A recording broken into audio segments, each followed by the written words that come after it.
our topic for today, pinamagatan ko kung napakasimple lang. Called to be free. You know, being free is not an option. Yan ang itatak nyo sa inyong mga puso't isip. Hindi po ito option na, sige, pwede siguro, no, nilikha ako ni Lord. Ayan, nilikha ako, binigyan niya ako ng buhay. Pwede siguro na dito ako sa option na to, na hindi ako malaya. O pwede rin naman na malaya ako. No! Ang bawat isa daw po sa atin, mga kabataan at young adults, ay tinawag. Sabihin mo tinawag. Sabihin mo nilikha para maging malaya. But what does it mean to be free? No, basahin muna natin ang ating key verse. This afternoon, kinuha ko lang po sa inyong theme verse. John 8 verse 36. Sabi dito, so if the Son sets you free, you will be free indeed. We always hear this. How many times? Ang dami ng pagkakataon, narinig ko to sa mga preaching, no? At hindi na bago yon. Oo nga. Pag pinalaya ka ni Jesus, ikaw ay tunay ng malaya. Pero bakit ganun? Ang dami pa rin sa atin sa panahon ngayon yung hindi pa rin makalaya. Ay, hindi ako yon, Ate Sam. Malaya na ako. Wala naman akong gapos. Wala ako sa kulungan. 'Di ba? Masaya ako, nakaka-travel ako sa maraming lugar. Nakakain ko yung gusto kong kainin. 'Di ba? Ano yung mga sample kanina dito? Naiinom ko yung gusto kong inumin. Pero deep within, no, hindi na nakikita ng ibang tao, probably you are in bondage. Nakatali, hindi makawala, hindi makaalpas, no, hindi makalaya. Now, simulan po natin, tatlong bahagi lang to, what, who, and how. What freedom is and what freedom is not. Actually, napasadahan na ni kapatid kanina Marami sa atin, sa mga kabataan ngayon, next slide, ito ang tingin sa freedom. Kaya ang daming kabataan yung gusto mag-try ng iba't ibang bagay. Try ko nga itong inumin, try ko nga itong gawin, try ko nga itong tikman. Kasi pakiramdam nila, freedom means doing what you want to do. Amen? Naririnig natin sa mga klase natin. No? Okay lang yan, mangopya ka. Okay lang yan, uminom ka. Okay lang yan, manigarilyo ka. Okay lang yan, mag-try ka nitong specific na pill na to. Okay lang yan, nagawin nyo yan ng boyfriend mo, wala namang nakakakita. They feel like this is the freedom. Doing what I want to do. This is what I want to eat. Katulad ng sinabi ni kapatid kanina, this is what I want to wear. No, yan yung sigaw ng mga kabataan ngayon, freedom! Let me do what I want to do. Ito yung mahal ko ito yung gusto ko Ito yung buhay na pinili ko. No, ito yung gusto kong puntahan. Kaya sa social media, this is how we label. This is how we portray freedom. Kaya marami kabataan, lalo na yung nasa loob ng church, naku-curious sila. Try ko nga. Kaya pwede na nagsimula ka ng tama, naglilingkod ka dito sa church, pero na-curious ka. Ang ganda kasi, parang masaya sila. Ano kayang lasa nun? Ano kayang pakiramdam? No? Nagsisimula yan sa curiosity. And curiosity can bring us to places that we can, regret. No? What freedom is not? This is not freedom. Sabihin mo sa katabi mo, this is not freedom. Hindi yun yung freedom. Kahit mag-travel ka pa, at magsasayaw ka, at magsisisigaw ka, that's not freedom. Next, what freedom is not? Freedom is not saying what you want to say. Yan. Lalo na ngayon. Diba? We think like we have the liberty, we have the privilege to just say what we want to say. Uso to sa panahon natin ngayon. Kasi pakiramdam natin freedom of speech ko to. Yung marami kabataan ngayon sasagot sa magulang, malaya naman ako sabihin yung gusto ko O kaya naman, may sisiraan kang kapatid sa Panginoon. Wala naman sana dito sa jail bunkers, wala na. Tingin natin, no? Lalo na in our time. You know what? Kasi po, na-invite ako sa iba't ibang lugar and I am studying the mind of the youth today. No? Tawag sa inyo, digital native, say you are so exposed sa social media. Iba na ang culture ng mga kabataan ngayon, iba na rin ang approach. No? And youth today are very entitled. No? Sorry to say, unfortunately, very entitled na pakiramdam natin, we can just say what we want to say. Kaya nga, alam nyo, nagulat po ako, may court kasi sa harap namin. As young as 10 years old, nagbabad words. Minumuro niya yung kalaro niya. And they feel like, bakit? Ano naman? Kung sabihin ko yan, this is my right. But this is not freedom, kapatid. This is not freedom. Sa eskwelahan, no, may pagchichismisan kayo, meron kayong sasabihan ng ganito, that's not freedom. Freedom is not, saying what you want to say dahil lang nadala ka ng emosyon mo, dahil lang nagalit ka sa magulang mo, this is not freedom. And last, what freedom is not? This is not freedom. Ang sabi ng mundo ngayon, listen to this, bakit? Mamahalin ko kung sino yung gusto kong mahalin. Have you heard about that? Ito yung gusto ko eh. Siya yung gusto ko eh. At saka, ano mong pakialam nyo na ang ganda nung skit kanina eh. Talagang nadadala ako, parang gusto kong umiyak dun sa gilid eh. Kasi parang, oo nga no, pag pinairal mo yung nararamdaman mo, pwede mo talagang sabihin na, bakit nyo pakikilaman? Ito yung gusto kong mahalin. Kami yung nagkakaintindihan. Ano naman kung ito yung piliin kong tao? But this is not freedom. Listen to this. I hope na mag-grasp natin ito mga kapatid. Dahil ang mundong ito ay sobrang corrupted na binabago niya yung definisyon ng kalayaan. The world is tricking. Tinitrick tayo ng mundo eh. The world is making us believe that freedom is the ability to choose what you want to choose, to say what you want to say, to do what you want to do. No? At ang gandang pakinggan. Oo nga, no? Pwede ko nang sundin yung puso ko. Ba't pa ako mag-church? No, sa church, restricted lahat. Bantay sarado ka ni pastor. Nakatingin si life group leader sa'yo. Dito ako sa mundo, walang makikialam sa damdamin ko.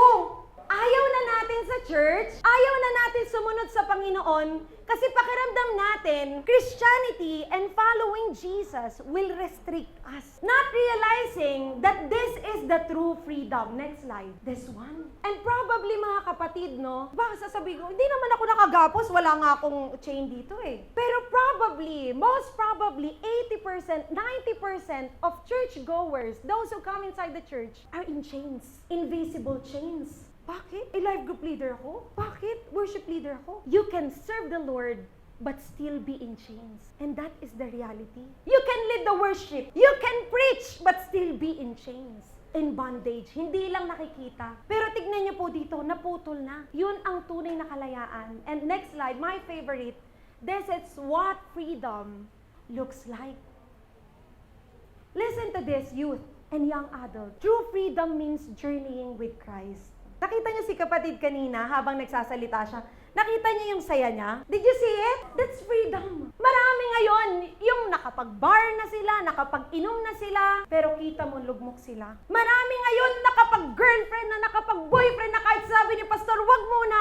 Pero, nakapag-post yan sa social media, I am so in love with you. Thank God for you. Pero listen. Pero sa gabi, iyak yan kasi hindi na-replyan. I feel so unloved. That's not freedom. Look at this. Malaya naman ako, mangopya. Okay lang yun. Pero tandaan mo, may konsensya ka at hahantingin ka niyan sa gabi, hindi ka makakatulog. Nilaklak mo na lahat. Paggising mo, wala ka pa rin kapayapaan. You are still in bondage. So freedom is this. Freedom is enjoying an intimate relationship with Jesus. It's not doing what you want to do, it's doing what you are called to do. And when you find what you're called to do, ito pala yung rason ba't ako nabuhay, dun ka tunay na magiging malaya. Pag nahanap mo yung purpose ni Lord sa buhay mo, pag nalaman mo kaya pala ako binigyan ng buhay ng Diyos, my life is not an accident, then you will be truly free. Kaya mong bumiti sa gitna ng problema, amen? Kaya nga sabi sa awit sa mga Kristiyano daw, kahit may problema at wala kang pera, di ba't laging masaya? Ano yung kasunod? Ganyan nga ang buhay pag na kay Jesus. Laging may galak sa tuwina. Yun ang Kristiyano, bakit? Malaya sila eh, amen? Kaya mong magpatuloy na maglingkod sa kabila ng kabila ang pagsubok. Somebody here, pumunta sila sa lugar na ito. May isa kang kapamilya na nakaratay sa banig ng karamdaman. Meron dito, nagpapakanta pa rin, naglilingkod pa rin kahit baon na baon sa utang. Pero they are free. Kasi naunawaan nila that this is what freedom looks like. Freedom is journeying with Jesus and enjoying a life with Him. Not just in eternity, kasi tayo ang iniisip natin, oh sige, tanggapin ko si Jesus para hindi ako mapunta sa hell. But you know what? The very plan of the Lord, listen. The very plan of the Lord is kahit nandito ka sa lupa, maranasan mo yung buhay na masagana. Kailangan lang po nating maintindihan kasi marami ngayon yung bulag. Bulag sila sa katotohanan ng kahulugan ng kalayaan. No, marami ngayon, they are proud. Malaya ako sabihin yung gusto kong sabihin. Malaya ako dahil nagagawa ko to. Malaya ako kasi walang nakakapigil sa akin na piliin yung taong mahal ko. But still, pag mag-isa sila, only God knows how tragic, how miserable their life is. And again, I'm not saying na ito lang mga tao sa mundo. Many of us here, inside the church, serving the Lord, part of the ministry, even part of the CMP team, could still be in bondage if they don't understand what freedom truly means. Now, ang tanong, ate, basta ako malaya na ako alam ko na yun, tinanggap ko na si Jesus Are you sure? Wala na bang dapat palayain sa buhay mo? Wala na bang galit? Wala na bang kahirapan? Wala na bang sakit at karamdaman? Wala na bang mga nag-hunt sa'yo na past mo? Binubulong ng kaaway sa'yo? Wala na bang condemnation? Who needs true freedom? Sino ba? Baka ikaw, habang nakaupo ka dyan, inisip mo, itong katabi ko, kailangan nito. Sino ang tunay na nangangailangan ng freedom? And I hope, mga kapatid, while I was, preparing this message, ang dami ding dinil ng Panginoon sa akin. I am a preacher, nagpipreach po ako ng serving the Lord. Pero totoo pala, kahit pala sumusunod ka na kay Lord, pag binuksan yung puso mo, pwedeng marami pa ring nakatali. Pwedeng marami pa ring humihila sa'yo pababa. Pwedeng marami pa rin bumabagabag sa'yo. And that is your chain. Who needs true freedom? Basahin natin yung Romans 3 verse 23. Very familiar na sa inyo Sabay-sabay po. For everyone has sinned, we all fall short of God's glorious standard. Nakakatakot lang yung picture na yan, pero ganyan yung kalagayan natin. Nung wala pa si Kristo sa ating buhay, that is who we are. That is who we were. Can you imagine that? You're living in a big house, ang ganda ng kotse mo, ang sarap ng buhay mo, ng pagkain mo, pero pag ang tingin pala sa'yo ng Diyos, ganyan ka. That's a tragedy. At sabi ng Panginoon, everyone, lahat po tayo mga kapatid.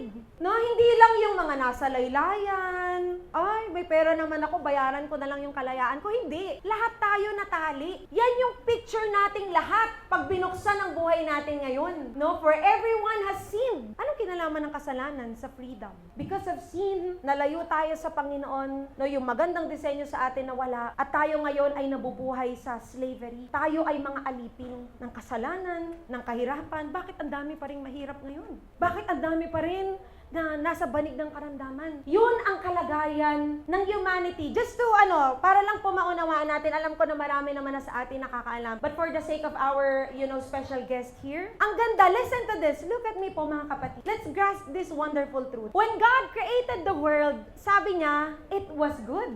The Lord, our Father, was so satisfied with His creation. Ang ganda. Create niya yung light, lahat, everything. Sabi niya, it was good, it was perfect. Pero, dahil nagkasala ang ating first parents, sino daw sila? Si Adam and Eve. Nakapasok ang kasalanan at yung magandang plano ng Diyos na wala. Imagine niyo kung hindi nakapasok ang kasalanan, walang mahirap ngayon. Walang may sakit at karamdaman. Lahat tayo sure na pupunta sa langit. Pero dahil may nagkasala at nakapasok ang kasalanan, nasira ang magandang plano ng Diyos. Nawala, nalayo tayo sa magandang plano ng Diyos. Kaya nga, dito na pumasok, imbis na ang buhay daw natin, listen to this, imbis na ang buhay natin, punong-puno ng pag-asa, makakatulog tayo sa gabi, hindi tayo nahihirapan financially. Dahil nakapasok yung kasalanan, nawala tayo sa magandang plano ng Diyos. At dahil doon, nakapasok ang kahirapan. Kaya bakit meron ngayong depression?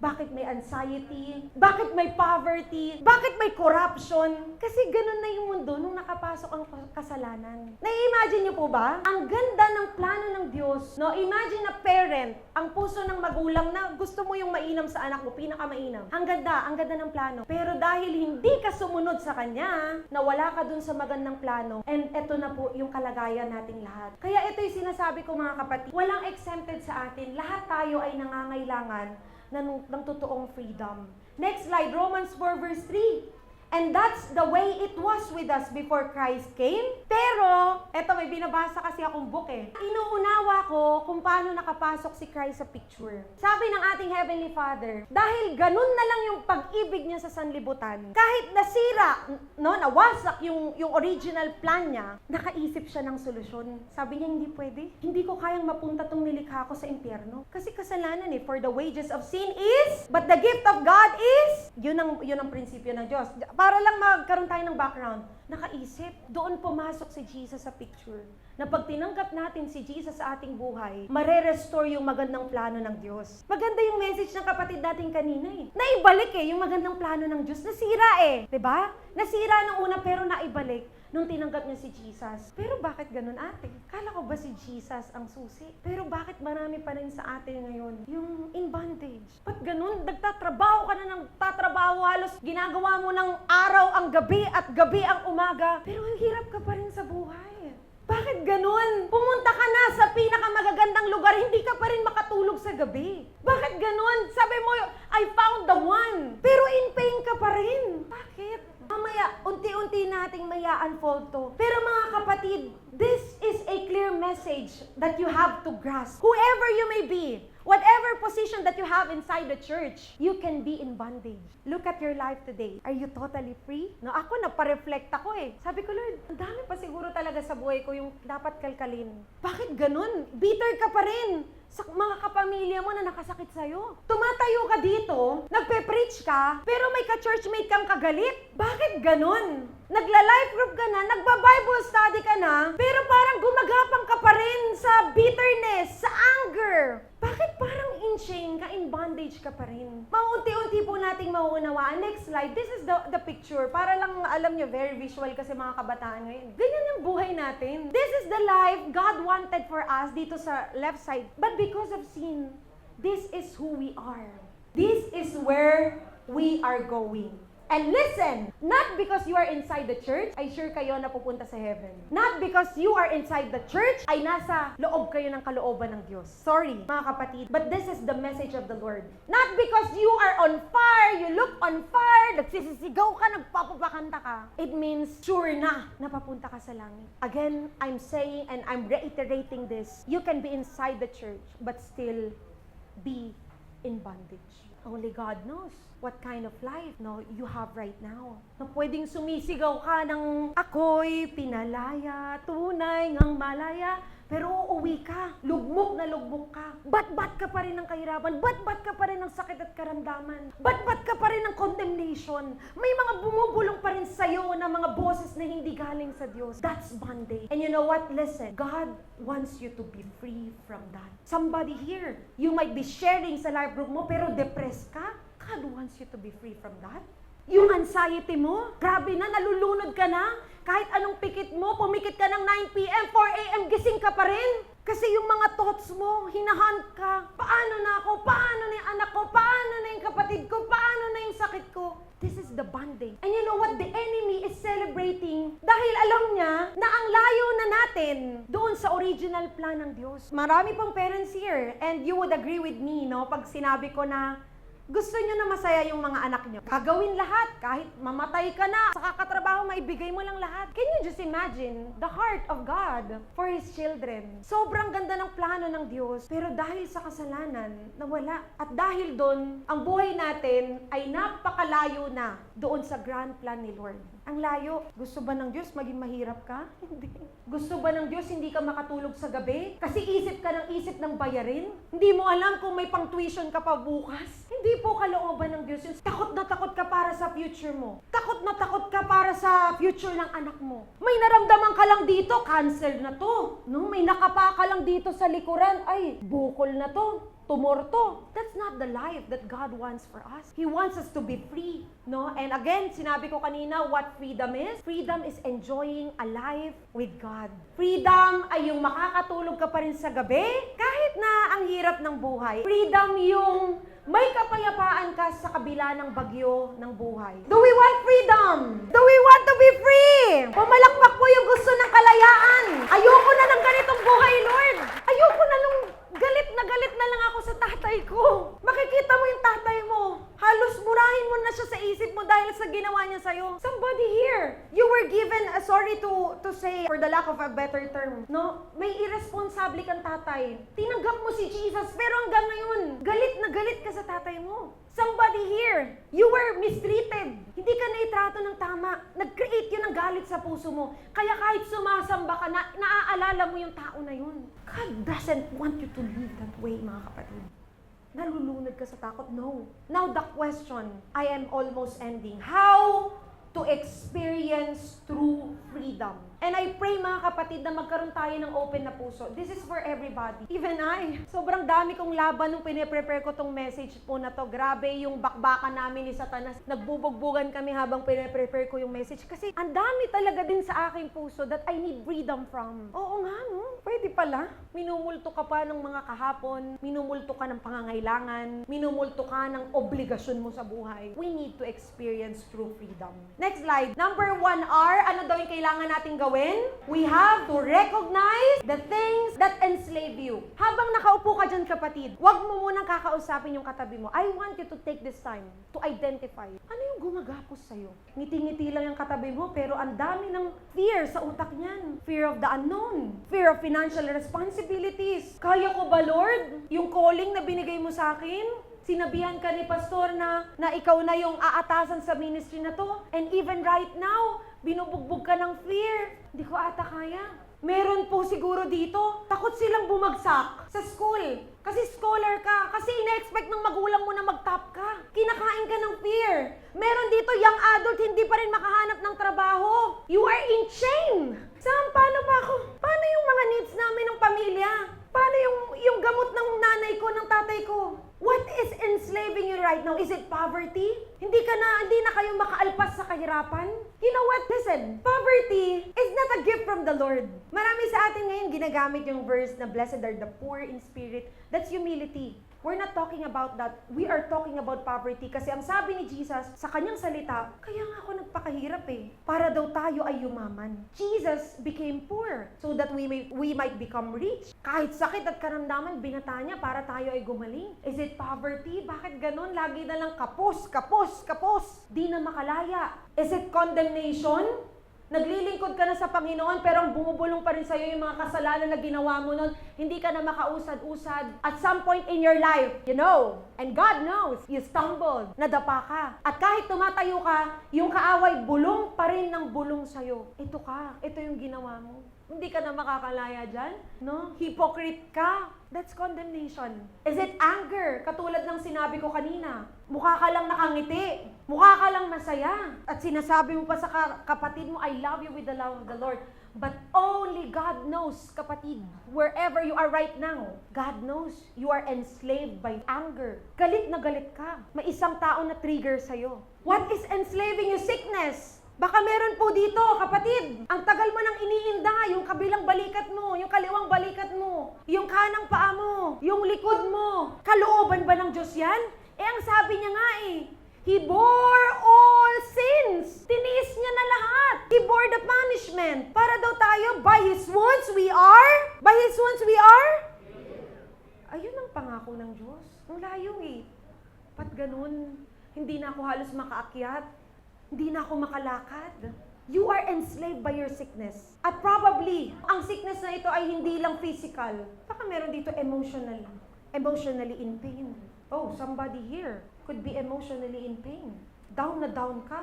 You are discouraged. This one, lalo na sa ating generation, you are enslaved by the lust of flesh and eyes. Grabe ang kaaway ngayon, mga kapatid.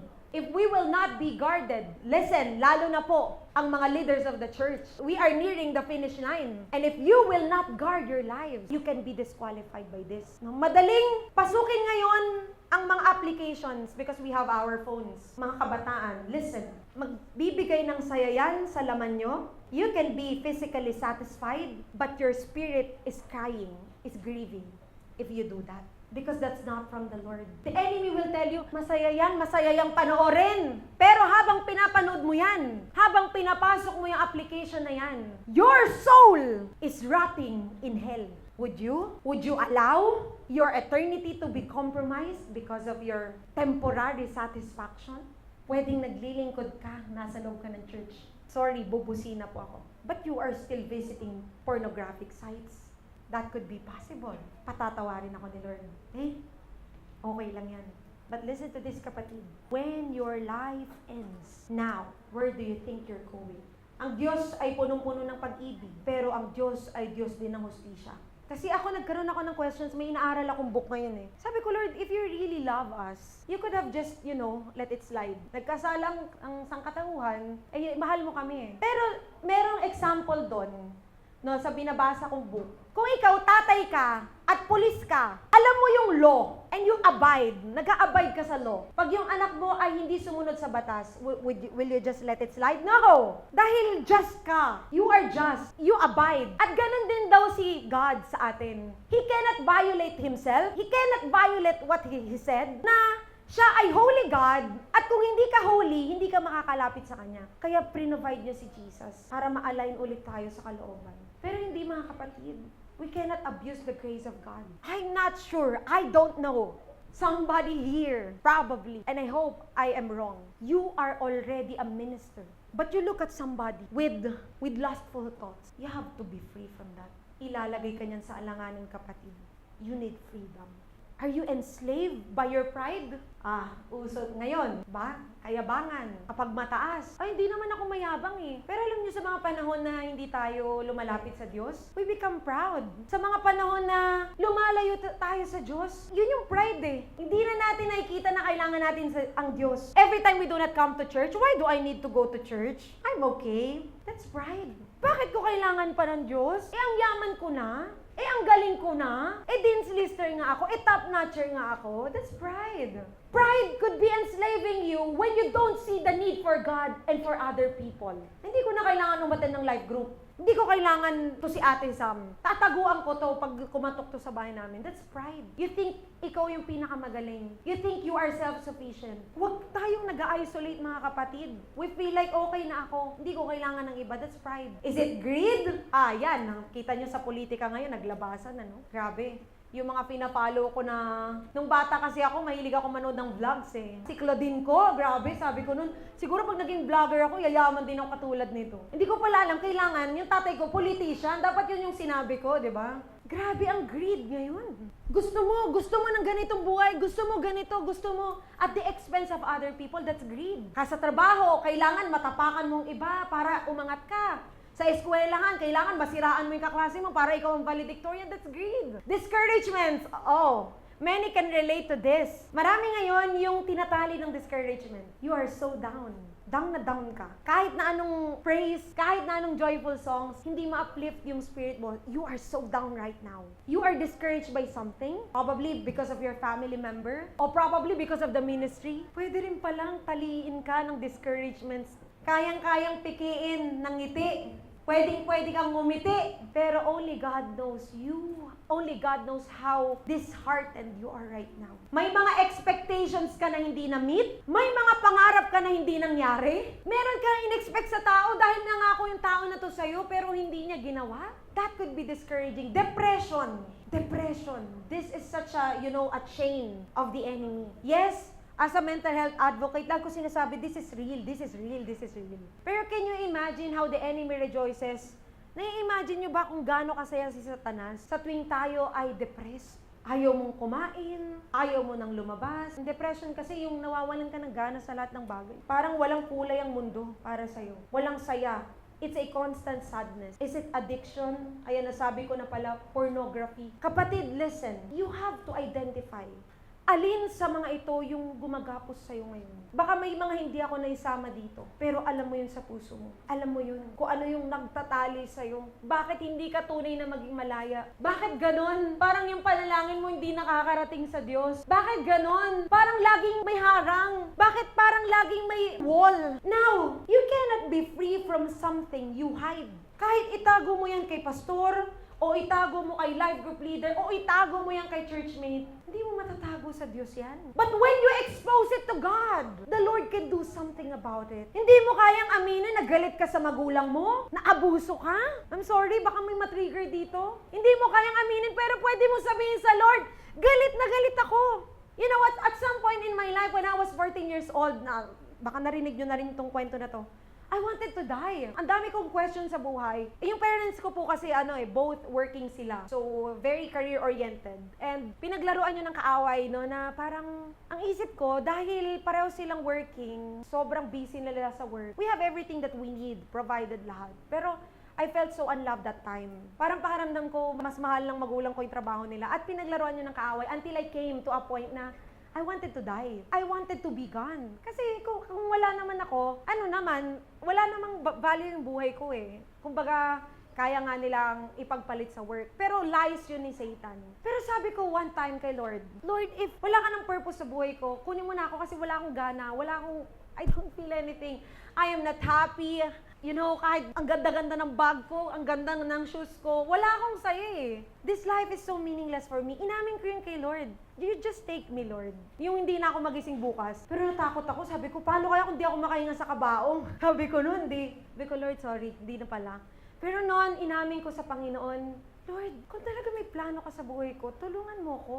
Help me to discover your plan. Pero kung wala na, kunin mo na ako kasi wala akong gana. How about you? Are you admitting it to God? Inaamin mo ba sa Diyos na dito ka nakatali? Panginoon, depressed ako ngayon. Panginoon, di ko malabanan yung desire ko to visit that application. Panginoon, galit ako sa tatay ko eh. Galit ako sa kamag-anak ko na nagsabi sa akin na ganito lang ako, hindi na ako makakabangon. Panginoon, punong-puno ako ng takot, ng pangamba ngayon. You can completely admit it to the Lord. Because again, sabi dito, you cannot be free from something you hide. Walang magagawa ang Diyos dyan. Listen to this. Walang magagawa ang Diyos dyan sa tinatago. But once you expose it to the Lord, kayang-kayang baguhin ng Diyos yan. We have to recognize. Number 2, you can run to Jesus because He is the bondage breaker. Marami dito yung punong-puno ng galit. Anong gagawin nila? Papatay sila. Marami dito depressed. Anong gagawin nila? Pupunta sila sa Paris. Kakain ng ramen. Bibili ng Gucci. Ang daming solusyon ng mundo ngayon, pero hindi pa rin sapat. Kaya nga kahit na yumaman ka na ng yumaman, ikaw wala ka nang itataas yung ranko mo sa trabaho, ikaw na ang pinakamataas eh. Pero wala pa rin. In bondage ka pa rin. Why? The solution that you know is not enough. You have to run to Jesus when you are in bondage. There's no other way. You can run to Korea, you can run to Japan, you can run to Europe, but still be in bondage. Kasi ang ganda ng verse nyo eh, very powerful. Basahin nga natin ulit. So if the Son sets you free, you will be free indeed. Si Jesus lang ang susi para lumaya ka ng tunay. Yung mga magagandang lugar, kayang ikalma ang puso mo ng isang araw. Pero mamaya, hindi ka na naman makatulog. Yung masasarap na pagkain, pwedeng ipakalimot sa'yo yung masasakit na kahapon, no? Masasakit na experiences mo, yung past mo, pero pwedeng bumalik yan sa susunod na araw at linggo. No? Pwedeng ipakalimot ng alak sa'yo yung problema sa pamilya mo, pero pagkagising mo, andun pa rin. Nothing in this world, no one in this world can set you free but Jesus alone. Dito mo ma-appreciate yung sinabi ni Jesus when He was hanged on the cross of Calvary, it is finished. Tapos na. It is a done deal. Wala nang usapin. Hindi ka na mahirap. Hindi ka na may sakit at karamdaman. Malaya ka na sa kahirapan. Malaya ka na sa depression. Malaya ka na sa takot at pangamba. It is done. But we are being deceived by the enemy today, especially this generation. Maraming solusyon na binibigay ang mundo, pero tandaan mo, ang solusyon ng mundo, hindi kailanman magiging sapat yan. Kahit na ikaw na matalino, ikaw na top notcher, ikaw na dean's lister, but you can still be in bondage. Freedom happens when we wholeheartedly repent. Repentance is not just feeling bad about our sins. Oh, nakagawa ko ng kasalanan, nakapagmura ako, nakapanood ako ng ganito. It's not just feeling bad. It's a change of one's mind. It's a complete turn around. It's a complete turning of your back from the things that enslave you. That's repentance. Yun daw po pala yung makakapagpalaya sa atin. Yung mga bagay na gumagapos sa'yo ngayon, pag hindi mo tinalikuran yan, paulit-ulit kang mumultuhin yan. Oops, konti lang. Mamaya, haharap ka ulit. Gagawin mo ulit. No, kapatid, listen! If you will not repent now, if you will not ask God to forgive you now because of that sin, because of that chain, because of that weakness, tomorrow might be too late. And so, whoever you may be, God is calling you right now to go back to Him and ask for forgiveness. Freedom happens when we sincerely return to God. Bakit kailangan ko bumalik sa Diyos? Andito nga ako sa church. Preacher nga ako. Pero marami po sa atin mga kapatid, part of the ministry, pero malayo ng puso sa Diyos. This is the message. Listen, listen. Whoever you may be, return to God. That's when you will receive freedom. And last, this is my favorite point. You have to fully relinquish. You have to relinquish your control. This is the message Ang dami sa atin yung, tinanggap ko si Jesus as my personal Savior. But Jesus is not the Lord of your life. Bubusina lang po ako ng konti. Yes, you can shout, Jesus is the way, the truth, and the life. Jesus is my Savior. Jesus is the one I serve. Pero God knows, is He your Lord? Pag sinabi nating Lord, siya yung masusunod sa buhay natin. But many times in our lives, kaya tayo nakagapos kasi tayo yung nasusunod sa buhay natin. Ano yung sabi ni Lord sa salita niya? Give your tithes. Bakit? Ikaw ang masusunod. I won't give my tithes. This is my finances. Ang sabi ni Lord, yun pala yung susi para pagpalain ka Yung pala yung susi ng Panginoon para palayain ka sa poverty. Ikaw pa rin nasusunod. You are the Lord of your life. Sabi ni Lord, huwag ka muna magbo-boyfriend, mag-girlfriend, may tamang panahon dyan. There is a time for everything. Pero ang Lord mo, yung puso mo, hindi ate, talagang mahal ko talaga siya Talagang mamamatay ako pag wala siya. Now, hindi tuloy nasunod yung sabi ng Lord na may tamang panahon ako sa lahat ng bagay. Everything is beautiful in His. You miss. Nakikita nyo yung kung paano sirain ng kaaway mga kapatid. Pag tayo pa rin yung Diyos ng ating mga buhay, pag tayo pa rin yung may control ng ating mga buhay, hindi tayo tunay na makakalaya. And so, listen, we have to give Jesus the full control. You do not have to say, Jesus be my Savior. You have to say, Jesus be my Lord. Ikaw na ang masunod. Kung sino yung nilaan mong tao para sa akin. Kung ano yung purpose mo sa buhay ko. Kung ano yung gusto mo, yun ang susundin ko. Pag hindi mo gusto, hindi ko gusto. Pag hindi mo gusto yung site na yan, yung application na yan, hindi ko rin gusto yan. You have to give up your control. You have to give it to Jesus. But listen, you will never be truly free pag ikaw pa rin ang may kontrolado ng buhay mo. Ikaw pa rin ang nasusunod. Gusto ng laman mo, gusto ng puso mo, gusto ng isip mo, you will never be truly free. Ang ganda ng sabi sa Romans 4 verse 4 to 7, bakit nga ba si Jesus yung bondage breaker? Sabi dito, but when the right time came, God sent His Son, born of a woman, subject to the law. God sent Him to buy freedom for us who were slaves to the law. May pinadala pala si God, no? Si Jesus yun, pinadala niya to buy our freedom so that He could adopt us as His very own children. And because we are His children, ano daw? God has sent the Spirit of His Son into our hearts, prompting us to call out, Abba, Father. Now you are no longer a slave, but God's own child.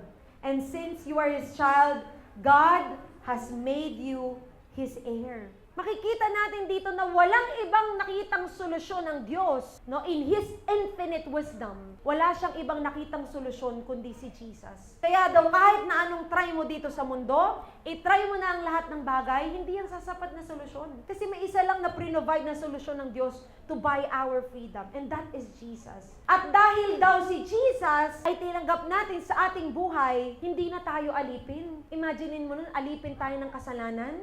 Pag sinabi sa atin na punta tayo sa impyerno, diretso tayo sa impyerno kahit maging mabuti ka pa dito sa lupa. Kahit mag-donate ka pa sa charity, diretso ka sa impyerno. That is our destiny. We are doomed to hell. But because Jesus came, our bondage breaker, He took us out of that darkness and made us His own. Do you get it? And now you are no longer a slave, but God's own child. Sabihin mo sarili mo, anak na ako ng Diyos. Kaya marami sa atin, malalaman mo na slave pa rin.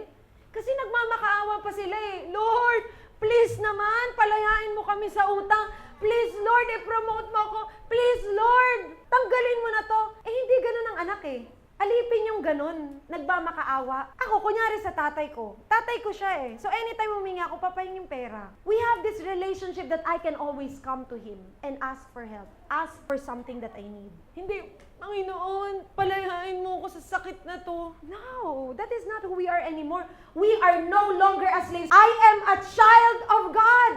Kaya dito mo ma-appreciate yung sinabi dito, we can call out, Abba, Father. Lord, may pangangailangan ako ngayon. Lord, kailangan ako ng trabaho. Lord, punong-puno ng galit yung puso ko, tanggalin mo yun, palayain mo ko. Pero yung mga alipin, takot na takot pa rin lumapit. Hindi makalapit sa Diyos. Hiyang-hiya. Ganun ang slave eh. Pero kapatid, hindi ka na alipin. Ikaw ay anak ng Diyos. At dahil anak ka ng Diyos, you have that access na makalapit sa iyong tatay. And so right now, ano man yung pangangailangan mo, gaano man yan kalaki, gaano man kahirap at kabigat, pwede mong ilapit sa Diyos with confidence because He is your Father. You can boldly come before the throne of God and ask whatever you need. Yun ang mensahe sa iyo ng Panginoon. Ano yung pangangailangan mo ngayon?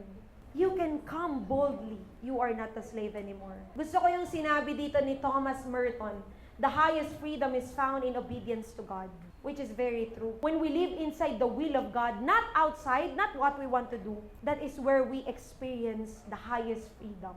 Tunay tayong lalaya. And number 3, I'm almost ending. How to experience true freedom? Ano daw? Rely on the Holy Spirit daily. Not just on Sunday. Pwede kang kumanta ng mga songs to welcome the Holy Spirit. Pero Monday to Saturday, hindi kayo best friend ng Holy Spirit. Alam nyo ba? Listen, when we accepted Jesus as our Lord and Savior, ano yung sabi niya sa disciples niya?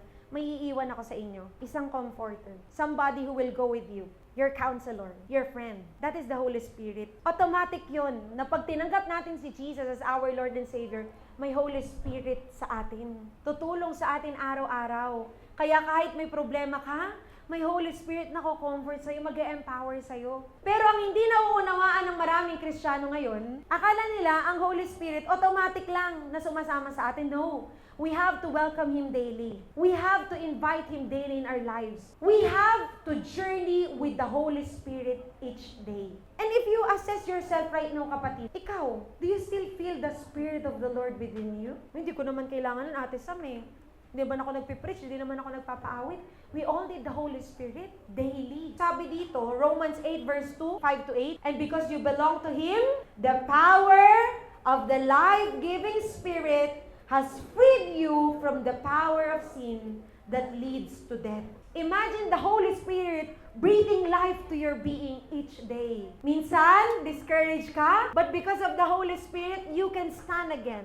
Minsan, ubos na ubos ka na, but because of the infilling of the Holy Spirit, you have life again. He is our life. We need Him each day. No, yung kasunod dito, those who are dominated by the sinful nature think about sinful things, but those who are controlled by the Holy Spirit think about things that please the Spirit. Kaya we need Him eh. Hindi ko kayang paglabanan tong lust of the eyes, lust of the flesh. Hindi ko kayang paglabanan tong pride, Ate Sam. Hindi ko kayang labanan tong anger, galit na galit ako. You need the Holy Spirit. Kasi yung laman mo, gusto niyan magalit. Yung laman mo, gusto niyang manood ng mga hindi naman dapat panoorin. Yung laman mo, gusto niyang gawin yung mga hindi pinapagawa ng Diyos. But when you are controlled by the Holy Spirit, you will not think about what will satisfy the flesh. So letting your sinful nature control your mind leads to death. But letting the Spirit control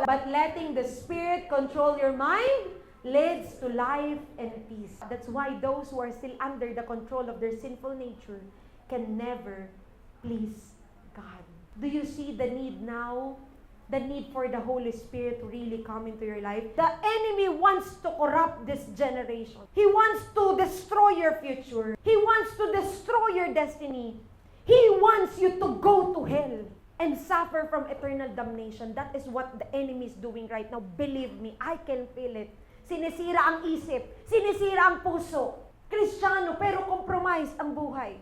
The enemy is really, eager to destroy you. Believe me. The enemy wants you to love the world and to leave Christ. The enemy wants you to give up on your faith and to follow what the world is enjoying, what the world wants. But in this time, when the Holy Spirit is in you, the enemy cannot touch you. When the youth, when the people are filled with the Holy Spirit, they will be able to stand their ground. And so we need the Holy Spirit. And I want to end with this. 1 Corinthians 7 verse 23. God paid a high price for you. So don't be enslaved by the world. God wants you to enjoy your life. Not just in eternity, yung kahit maghirap ka dito sa lupa, basta punta ka sa langit. Hindi ganun ang prinsipyo ng Diyos eh. When He died on the cross, He paid it in full. Buo. Sure, napupunta ka sa langit, but at the same time, sure na masagana ang buhay mo dito sa lupa. John 10:10, the thief comes to steal, kill, and to destroy. But Jesus came that you may have life and have it to the full. Malahaya. Hindi batbat ng kahirapan. Hindi batbat ng depression. Hindi batbat ng sakit at kanamdaman. Hindi batbat ng takot. Hindi alipin ng takot. Jesus bore it all that you might be free. Tiniis niya lahat ng hirap, lahat ng hagupit para lang magkaroon ka ng buhay na masaya at masagana. Pero tayo ngayon, hindi. Tinatanggap natin na ito na yung kalagayan natin. Tinatanggap na lang natin na hanggang dito na lang tayo. Miserable ang buhay natin. Buhay natin walang kapayapaan. Ang buhay natin hindi masaya. When Jesus died on the cross, He was thinking about you. Because He knew when He died for you, you will have life. I'm not saying you will just exist here on earth. You will have life to the full. Punong-puno ng kapayapaan. Wala kang dapat isipin kahit ang future mo secured. Yun yung buhay na gusto ng Diyos eh. Yung wala kang iisipin kasi bahala siya sa lahat eh. Kaligtasan mo nga provide niya. Bakit ang pangangailangan mo hindi niya kaya i-provide? Tuition fee mo? Jesus paid the price. Para totoo kang maging malaya. Hindi yung sinasabi ng mundo na malaya, pero nakatali ka. Di mo maranasan yung fullness of joy. Marami dito, ganun. Hindi nararanasan ng fullness of joy. Hindi masaya sa buhay nila. Walang pag-asa, walang natatanaw na malayo. Nakikita mo lang ngayon, pero wala ka nang nakikitang malayo. Hindi mo alam kung meron pang patutunguhan yung buhay mo. Hindi mo alam kung may direksyon. That is not how you were made. Jesus wants you to be free. You were not meant to live in fear. Jesus wants you to be free. Nakaranas ka ng mga traumatic experiences. You were abused. You hate yourself for it. Galit ka sa sarili mo. He understands and He wants you to be free.